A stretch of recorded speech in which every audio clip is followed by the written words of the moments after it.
Hey, it's Joy here. Today I'm going to be looking at my personal ethical system and why I think it's a good system to use and, well, the best one I've found so far. I'm going to be explaining how I come to that conclusion and why I think it's a good system, and hopefully you agree. Let's get into it. Relative versus universal ethics. Relative ethics say there's no universal right and wrong. They say that ethics depend on either the culture or the individual. Universal ethics say that there is a universal ethics that is applied to everyone. The issue with relative ethics is that, for example, you may think that female genital mutilation is wrong and a bad thing. However, if you believe in relative ethics, then you must conclude that other cultures which see it as a morally good thing to do, a morally permissible thing to do, are okay, and you cannot criticize them because that's their ethics and you have your ethics. Obviously, I believe in universal ethics, and that's why my ethics are universal, since that way it enables us to criticize other people for doing bad things. Otherwise, we could never say someone was doing something wrong and then do something about it. We just have to conclude, well, I think it's wrong, but they think it's right and that's okay. Objective versus subjective. Objective ethics says that there is an absolute truth which we can discover through research and reason. Subjective ethics says that there is no absolute truth, so we must determine our ethics from our own experiences. Since I don't believe in a personal God, and I don't believe that nature itself has any objective ethics, I must conclude that ethics are subjective.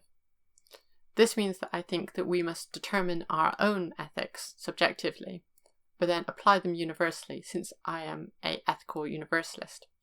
Utilitarianism. My normative ethical theory is utilitarianism.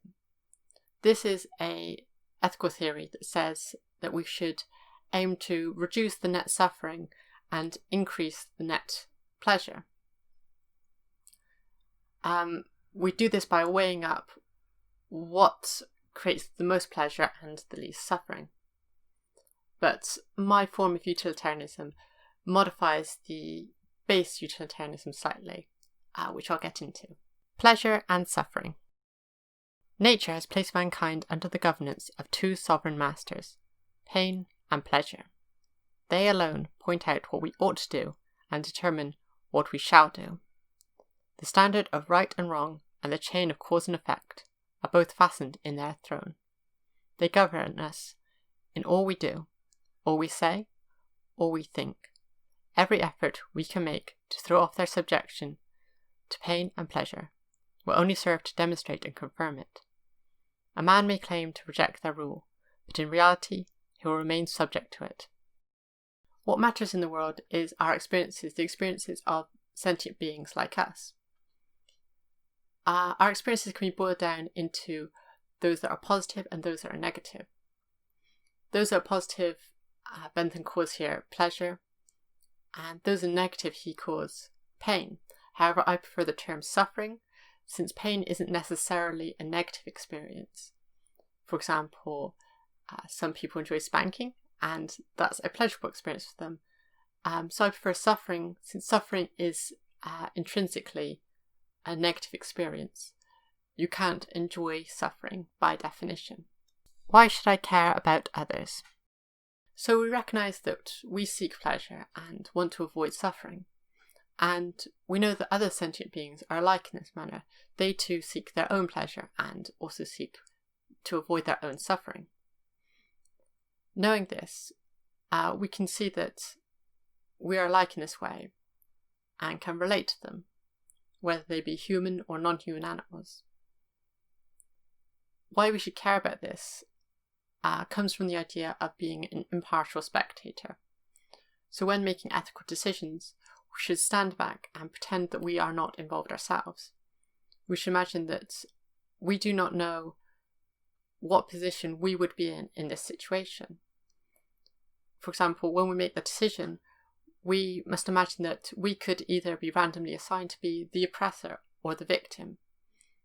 And in doing so, we must consider that we want to increase the pleasure and reduce the suffering of all individuals. This way, everyone gets equal consideration because their own suffering and pleasure is as important to them as ours is to us. Asymmetry of pleasure and suffering. I would like you to imagine that someone offered you 1 minute of the worst suffering you can imagine, whether it's having all your bones broken, having a stabbing sensation in your chest, having your bones drilled into, whatever it might be, the worst suffering you could ever imagine. 1 whole minute of that, and you're fine afterwards. Then they'll reward you with 2 minutes of the best pleasure you can imagine, whatever that might be. Would you take that offer? I can say that I definitely wouldn't take that offer. The worst pain imaginable is much worse than the best pleasure is good. They don't seem to equate exactly. In this way, I would argue that suffering counts for more than pleasure. Acknowledging this, I think it's more important to reduce the suffering than to increase pleasure. In my ethical system, I argue that it is ethically neutral to not cause suffering. It is ethically virtuous, that is, it's not an obligation to do so, but it's a good thing to do to cause pleasure, and ethically negative to cause or allow suffering. Suffering-focused ethics. So the goal of my ethics is to reduce the suffering. It's not an obligation to cause happiness. However, if you want to cause pleasure in others, make them happy, that's a virtuous thing to do and a good thing to do. However, it should never come at the cost of another person's suffering. For example, if someone enjoyed punching people, for example, they got pleasure from punching others, we could look at it from the outside perspective, the independent observer perspective, and consider how would we feel in each of the different person's perspective. If we go to the victim's perspective, even though that the oppressor might feel that their pleasure they're gaining is much bit more than the victim's pain and suffering, the victim would not see that their suffering is justifying the other person getting that pleasure. Therefore, pleasure should never come at the cost of someone else's suffering. Empathy. As you may have realised, empathy is a key to this ethics. You must be able to put yourself in other people's position. Otherwise, we cannot consider each individual as the complete subjective person that they are. Who is included? This ethical system includes all sentient beings, since they all have a subjective experience where they have experiences of pleasure and of suffering. However, does this mean that all sentient beings have equal sentience? I think it'd be unwise to say that that's the case. It seems obvious to take, for example, an ant and a pig and say that the pig's experience is more sentient than the ants. However, what does this mean in practice? I wouldn't, for example, argue that you should never walk outside in case you might tread on an ant and take their life. However, if you were to kill an ant purposely, I would say that's an unethical thing to do because it's a purposeful taking away of their life. However, if you had the option to walk on a footpath or on grass, I'd say it would be a good thing to do to walk on the footpath to avoid killing more insects and other invertebrates, for example. The vegan example.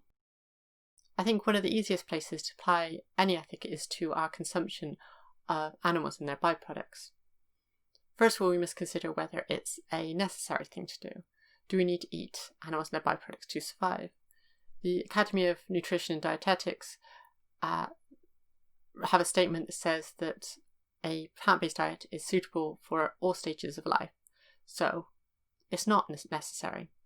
That means we consume animals and their byproducts for the purpose of giving us pleasure. So then we must consider whether the animals that are raised and killed for these products suffer. If you watch Land of Hope and Glory or any other documentary which shows the process of raising animals and then killing them, you can see that they do suffer. So once again, let's consider it from the animal's point of view. Imagine you were a chicken, a broiler chicken, who were raised for their flesh. Would you think it is justified for you to be bred into an existence of slavery where you have no escape, where you live 6 weeks in horrendous conditions, and then have your throat slit just for 15 minutes of pleasure for some other person?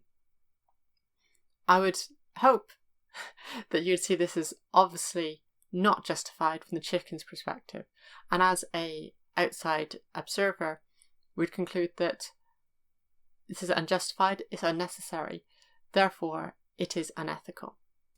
Therefore it is unethical to consume any animal products, whether that's their flesh or their byproducts, since in buying these products you are supporting an industry which causes huge amounts of suffering, and by boycotting it and not supporting it, you are making a stand against them. Conclusion. I hope you enjoyed that. As I've shown, my ethical system is a type of utilitarianism, and I think it's one that's quite robust and stands up well to criticism, although I'm happy to hear any criticism you might have, because I always think it's good to improve your ethical system where possible, or change it completely if necessary. If anyone wants me to explain any particular examples, I'm happy to do that, either in a response to a comment or in another video. I will be making other videos about applying this ethical system to certain situations, so you might be able to understand it better then. If you do have any questions, as I said, leave them in the comments below, and I hope you all have a very bodacious day. Peace!